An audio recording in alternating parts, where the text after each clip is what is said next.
everyone. We love What's Cooking in the Kitchen with John Rivers from Four Rivers Smokehouse in the Coop. Welcome, John. Thank you, Barbara. Thanks for being here. Absolutely. Always a pleasure. It's always fun to cook with you in the kitchen because I know we're going to get something yummy. What are we cooking today? We're going to keep to our southern roots today. Yes, Okay, we're love going to go that. back to South Carolina, where my family and your family, and my family is from. That's right. Fantastic. One of the most iconic dishes that comes out of the Charleston and South Carolina area is pimento cheese. Yeah. And anywhere you go up there, you'll always find it on recipes and on menus, and it's just, you know, you go to 10 different places, you'll taste 10 different pimento cheeses. This is a pimento cheese recipe that I developed for the Coop, and we serve it there, and I've really come to really appreciate it. I use a few different cheeses. I'll use a sharp yellow cheddar, and then a sharp white cheddar. Gives it just a slightly different flavor to it, and it also gives it a little bit different color. So I'm going to put those in. Now, part of me with a pimento cheese is I like everything really mixed very, very well. So I'm going to add the yellow cheese, and then the white cheese.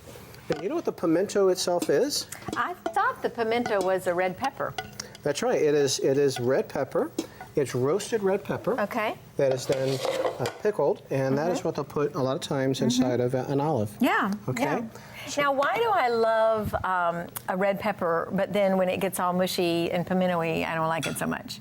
If it's in the olive itself? Yeah, I always pull out the olive. I mean the pimento. It's picking up so many different flavors of the salt and the brine that the actual olive is sitting in. Yeah. So it really changes it. Okay. Okay, you have to have a little bit of mayonnaise in there. Oh yes, absolutely. Okay? That's what gives it its creaminess. And again, I would use to me, the best mayonnaise that you can get. Yeah. And if you want to cut back, that is your opportunity to do so.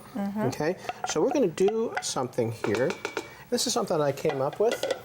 We're going to go ahead and turn this on and get it mixing. Okay, so it's really blended well. Okay. Now instead of using onions, I use scallions. Yes, just a little milder. A little milder, a little softer. Go ahead and add those in. Okay. Okay, a little bit of Worcestershire. Oh. You know, gives it just a little bit of depth of flavor. These so it's are not really just secret ingredients. Yes. This is not my mama's pimento cheese. And this is probably the biggest secret right here. I take egg whites and I'll whip them so they get nice and fluffy, and it will make a meringue. So how many, about 2 or 3 egg whites? This looks like about 3 of them in here right now. And we'll give you the recipe so you can post it for folks. Sure. And I'm going to go ahead and add that in. And what this is going to do is going to give it some life and a little bit of fluff to it, and it'll lift. And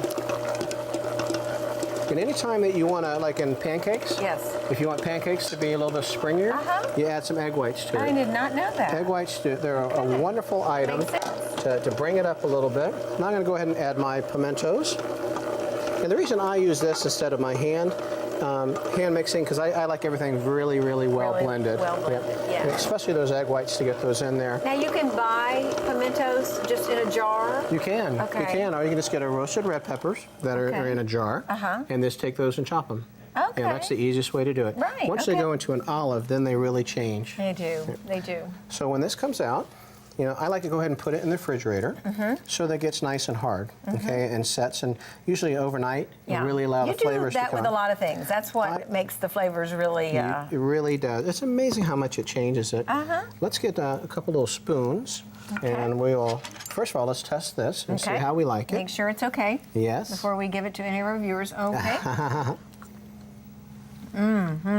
That's good. You know what? I think it's the... Whoa! Got a little kick. Little cayenne. Little cayenne. We didn't mention that little cayenne. No, we didn't mention the cayenne. That's a secret ingredient. Another secret ingredient. We would want to put it on the recipe list. Oh, I love that. That is good. Just a little. And can you taste the Worcestershire? I thought at first that's what I was tasting, and then it started kicking in, and I said, that's cayenne. Well, cayenne hits the back of your palate, and it comes in after you swallow, and you taste a little bit later. That's good stuff. So a couple different ways to serve this. You know, a lot of times I'll take a French baguette, and we'll cut them into little rinds like this, and we'll go ahead and oil it and just toast it in the oven. When you say oil it, are we talking butter? Are we talking Pam, or what are we talking? A little bit of, you can use butter, but I probably would use an olive oil on something like that. Okay. And because I have to admit, I tasted one of those. I thought it was butter. It's not butter. you can put butter just Okay, because whatever it was good. Oh, and a little bit of bacon on top. A little bacon on top. Why does top. bacon make everything better? What it's really doing? It's adding smoky flavor and salty flavor to it. Okay. So it's giving you a nice counter to the two. Now, you probably have not done this yet at the Coop or the Smokehouse, but we had one of our precious little employees the other day. We had a covered dish luncheon, and he brought in, are you ready for this? Okay. Bacon cupcakes. Oh my. Yes. Oh Everything my. is bacon. If he comes, he's going to bring bacon. And everybody raved about them, thought they were really good. But yeah, bacon adds a lot. Now, this is one of my absolute favorite things to do. I don't know what This you're is doing just- here. This is just a maple ham. Okay, This is at a the boar's deli. head at the deli, right? I actually probably put too much in here. I'm a terrible burrito maker, too. I can never make those. I make them and stuff just goes everywhere on me. That's all right. I think I get overexcited. So this is a ham roll. This is, we call these pigtails. Oh, that's so cute. I love I it. thought it'd be kind of fun. And see if we... That would be good to go in somebody's lunchbox one day, right? It really, and it's neat for Yeah. parties. You make them much smaller than this, and you take a little toothpick, Okay. and you put it in there. And Oh, you can just slice them. yeah, so it'll stay Right. together. And it's probably easier with a knife, but we're going to use a spoon today. Okay. And give that a taste. Those flavors come together. Now watch out the back end Okay. here, because I made it and it's cut right. far too much. And I will share a bite with you. It's messy. It is very, messy. very messy. There you go. Isn't that a wonderful flavor, though?